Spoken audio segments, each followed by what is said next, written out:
வணக்கம், welcome to gvspace. போன வீடியோவில் இன்னர் ஜாயின் பற்றி பார்த்தோம். இந்த வீடியோவில் அவுட்டர் ஜாயின் பற்றி பார்க்கலாம். ஸோ இன்னர் ஜாயின் வந்து ரெண்டு டேபிளில் இருக்கிற மேட்ச் ஆகிற ரெக்கார்ட்ஸை மட்டும் ரிட்ரைவ் பண்ணுறதுக்கு நம்ம யூஸ் பண்ணலாம். அவுட்டர் ஜாயின் போத் மேட்ச் ஆகிற ரெக்கார்ட்ஸ் அஸ் வெல் அஸ் அன்மேட்சாக இருக்கிற ரெக்கார்ட்ஸுமே நம்ம வந்து ரிட்ரைவ் பண்ணுறதுக்கு யூஸ் பண்ணிக்கலாம். ஸோ அவுட்டர் ஜாயின் வந்து 3 டைப்ஸ் இருக்கு. Left outer join, right outer join and full outer join. First நம்ம லெஃப்ட் அவுட்டர் ஜாயின் பற்றி பார்த்துடலாம். ஸோ லெஃப்ட் அவுட்டர் ஜாயின் எப்படி ஒர்க் ஆகும் அப்படின்னா, இப்போ நம்ம ரெண்டு டேபிளில் வந்து நம்ம லெஃப்ட் அவுட்டர் ஜாயின் அப்ளை பண்ணுறோம் அப்படின்னா, ஃபஸ்ட்டு வந்து நம்ம எந்த டேபிளோட நேமை மென்ஷன் பண்ணுறோமோ அந்த டேபிள் வந்து லெஃப்ட் டேபிளாக எடுத்துக்கிறோம். ஸோ இந்த லெஃப்ட் டேபிளில் இருக்கிற எல்லா ரெக்கார்ட்ஸும் நமக்கு டிஸ்பிளே ஆயிரும். ஸோ அந்த ரெக்கார்ட்ஸ்க்கு இந்த செகண்ட் டேபிளில் இருக்கிற மேட்ச் ஆகிற ரெக்கார்ட் வேல்யூஸ் எல்லாமே கம்பைன் ஆகி நமக்கு டிஸ்பிளே ஆகும். வேறு எதுக்கெல்லாம் நமக்கு கம்பைன் ஆகாமல் இருக்கோ அந்த ரெக்கார்ட்ஸ்க்கு எல்லாமே நல் வேல்யூ ஃபில் ஆயிரும்.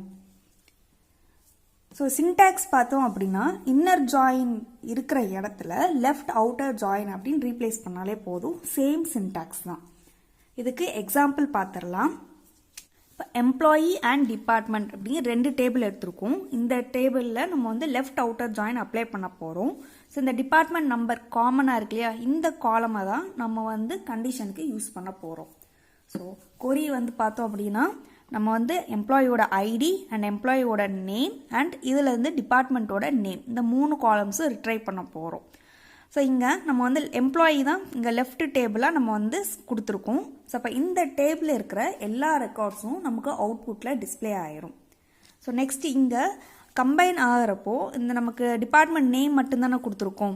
அப்போ எப்படி வந்து கம்பைன் ஆகும் அப்படின்னா, இங்கே நம்பர் 1 and 1க்கு இங்கே மேட்ச் ஆகிறது இங்கே ப்ரொடக்ஷன்.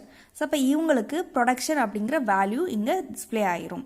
மாதிரி நம்பர் 2 இங்கே சூர்யா அப்படிங்கிற எம்ப்ளாயிக்கு மார்க்கெட்டிங் வந்து நமக்கு இங்கே கம்பைன் ஆயிரும். சந்தோஷ் அப்படிங்கிற எம்ப்ளாயிக்கு ஹச்ஆர் அப்படிங்கிற ரெக்கார்டு வேல்யூ வந்து கம்பைன் ஆயிரும்.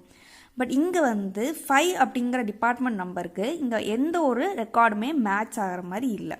அப்போ இங்கே இந்த எம்ப்ளாயி மனோ அப்படிங்கிற எம்ப்ளாயிக்கு மட்டும் டிபார்ட்மெண்ட் நேமில் நல் அப்படிங்கிற வேல்யூ இங்கே ஃபில் ஆகிருக்கும். ஸோ இதுதான் output. So left outer join வந்து நமக்கு லெஃப்ட் டேபிளில் இருக்க எல்லா ரெக்கார்ட்ஸும் டிஸ்பிளே ஆயிரும். ஸோ அதுக்கு ரைட் ஹேண்ட் சைட் டேபிள்லேருந்து என்ன ஃபீல்ட்ஸ்லாம் நம்ம வந்து இங்கே கம்பைன் பண்ணியிருக்கோமோ அதில் வேல்யூஸ் இருந்துச்சு அப்படின்னா வேல்யூஸ் இங்கே வந்து ஆட் ஆகிருக்கும். வேல்யூ இல்லாத இடத்துல நல் அப்படிங்கிற வேல்யூ ரீப்ளேஸ் ஆகிருக்கும். ரைட் அவுட்டர் ஜாயின் பற்றி பார்க்கலாம். ஸோ ரைட் அவுட்டர் ஜாயின் நம்ம வந்து கொரியில் எந்த டேபிளை செகண்டாக மென்ஷன் பண்ணுறோமோ அந்த டேபிள் இருக்கிற எல்லா ரெக்கார்ட்ஸும் நமக்கு டிஸ்பிளே ஆயிரும். ஸோ அதில் ஃபஸ்ட்டு டேபிளில் மேட்ச் ஆகிற ரெக்கார்ட்ஸ் வேல்யூஸ் எல்லாமே கம்பைன் ஆயிரும். மேட்ச் ஆகாத இந்த ரிமைனிங் ரெக்கார்ட்ஸுக்கு டேபிள் 1க்குரிய காலம் ஃபீல்ட்ஸில் நல் அப்படிங்கிற வேல்யூ டிஸ்பிளே ஆகும். கொரி வந்து லெஃப்ட் அவுட்டர் ஜாயின்க்குரிய சேம் கொரி தான். லெஃப்ட்டுக்கு பதிலாக இங்கே ரைட் அப்படிங்கிற கீவேர்டை கொடுக்கணும்.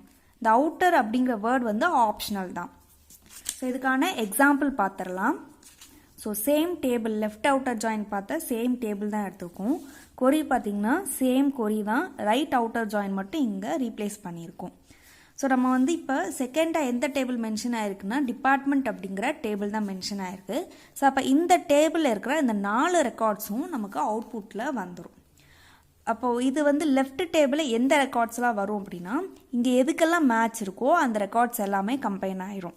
இப்போ நம்பர் 1 அப்படிங்கிறதுக்கு இங்கே 2 ரெக்கார்ட் மேட்சிங்கில் இருக்குது. அப்போது அனிதா ப்ரொடக்ஷன், கௌரி ப்ரொடக்ஷன் அப்படின்ட்டு 2 காம்பினேஷனில் நமக்கு 2 ரெக்கார்ட்ஸ் வந்துடும். நெக்ஸ்ட் மார்க்கெட்டிங் அப்படிங்கிறதுக்கு இந்த சூர்யா அப்படிங்கிற எம்ப்ளாயி ரெக்கார்டு கம்பைன் ஆகியிருக்கும். நெக்ஸ்ட் நம்பர் 3க்கு இங்கே ஃபஸ்ட்டு டேபிளில் எந்த ஒரு ரெக்கார்டுமே இல்லை. அப்போ என்ன ஆகும்னா எம்ப்ளாயி ஐடிக்கும் எம்ப்ளாயோட நேமுக்கும் நல் அப்படிங்கிற வேல்யூ டிஸ்பிளே ஆகிருக்கும். பாருங்கள். ஸோ ஃபஸ்ட்டு வந்து 2 ரெக்கார்டும் ப்ரொடக்ஷனோட கம்பைன் ஆகி நமக்கு டிஸ்பிளே ஆயிருச்சு. நெக்ஸ்ட் ரெக்கார்ட் மார்க்கெட்டிங் டிஸ்பிளே ஆயிருச்சு. நெக்ஸ்ட் நமக்கு ஃபினான்ஸ்க்கு எந்த ஒரு மேட்சிங் ரெக்கார்டும் இல்லை. ஸோ அதனால் நல் வேல்யூ டிஸ்பிளே ஆயிருக்கு. ரிமைனிங் நமக்கு ஹச்ஆர் அப்படிங்கிற ரெக்கார்டுக்கு இங்கே காம்பினேஷன் இருக்குது. ஸோ அப்போது அந்த ரெக்கார்டு இங்கே கம்பைன் ஆகி நமக்கு டிஸ்பிளே ஆகிருக்கு. நெக்ஸ்ட் நம்ம ஃபுல் அவுட்டர் ஜாயின் பற்றி பார்க்கலாம். ஃபுல் அவுட்டர் ஜாயினில் நம்ம மென்ஷன் பண்ணுற 2 டேபிள்ஸில் இருக்கிற எல்லா ரெக்கார்ட்ஸும் நமக்கு டிஸ்பிளே ஆயிரும். ஸோ மேட்ச் ஆகிற ரெக்கார்ட்ஸ் வந்து 2 டேபிள்லேருந்துமே கம்பைன் ஆயிரும். இந்த 2 டேபிள்லையும் மேட்ச் ஆகாமல் இருக்க ரெக்கார்ட்ஸ்க்கு எதுக்கெல்லாம் வேல்யூஸ் இல்லையோ அந்த ஃபீல்ட்ஸ்க்கு எல்லாமே நல் வேல்யூ அங்கே சப்ஸ்டியூட் ஆயிரும். சின்டாக்ஸ் பார்த்தீங்கன்னா left and right outer join same syntax தான். இங்கே கீவேர்டு மட்டும் ஃபுல் அப்படிங்கிற கீவேர்டு கொடுக்கணும். இதில் வந்து அவுட்டர் அப்படிங்கிற கீவேர்டு வந்து ஆப்ஷனல் தான். ஸோ இதுக்கான எக்ஸாம்பிள் பார்த்துடலாம். அகெயின் நம்ம சேம் டேபிள் தான் இங்கே எக்ஸாம்பிளுக்கு பார்க்க போகிறோம். ஸோ கொரி பார்த்தீங்கன்னா இங்கே ஃபுல் அப்படிங்கிற கீவேர்டு மட்டும்தான் நம்ம மாற்றிருக்கோம். ஸோ சேம் 3 காலம்ஸ் தான். எம்ப்ளாயி அப்படிங்கிற டேபிள்லேருந்து எம்ப்ளாயோட ஐடி அண்ட் எம்ப்ளாயோட நேம், டிபார்ட்மெண்ட் அப்படிங்கிற டேபிள்லேருந்து டிபார்ட்மெண்ட் நேம், இது 3 தான் நம்ம ரிட்ரைவ் பண்ண போகிறோம். ஸோ நமக்கு ஃபுல் அவுட்டர் ஜாயின் எப்படி ஒர்க் ஆகும்னு பார்த்துருந்தோம். ஸோ இங்கே பார்த்தீங்கன்னா இந்த லெஃப்ட் டேபிள் இருக்க 5 ரெக்கார்ட்ஸுமே நமக்கு இந்த அவுட்புட்டில் வந்துருச்சு. ஸோ இதுக்கு வந்து காம்பினேஷன் பார்த்தீங்க அப்படின்னா 1 அப்படிங்கிற டிபார்ட்மெண்ட் நம்பருக்கு ப்ரொடக்ஷன் அண்ட் 2 அப்படிங்கிறதுக்கு மார்க்கெட்டிங் அண்ட் 4 அப்படிங்கிறதுக்கு ஹச்ஆர் இங்கே டிஸ்பிளே ஆயிடுச்சு. 5 அப்படிங்கிற ரெக்கார்டுக்கு இங்கே மேட்ச் இல்லை. ஸோ நல் அப்படிங்கிற வேல்யூ இங்கே சப்ஸ்டியூட் ஆயிடுச்சு. அண்ட் இங்கே ரைட் ஹேண்ட் சைடில் இருக்கிற 4 ரெக்கார்ட்ஸ் பார்த்தீங்கன்னா ப்ரொடக்ஷன் வந்துருச்சு, மார்க்கெட்டிங்கும் வந்துருச்சு, நெக்ஸ்ட்டு ஃபினான்ஸ் மட்டும் வராமல் இருந்தது. ஸோ இங்கே வந்து ஃபினான்ஸ் ஆட் ஆயிடுச்சு அண்ட் ஹச்ஆர் அப்படிங்கிற ரெக்கார்டும் வந்துருச்சு. இங்கே ஃபினான்ஸ்க்கு லெஃப்ட் ஹேண்ட் சைட் டேபிளில் எந்த ஒரு வேல்யூ இல்லாதனால நல் அப்படிங்கிற வேல்யூ இங்கே சப்ஸ்டியூட் ஆயிடுச்சு.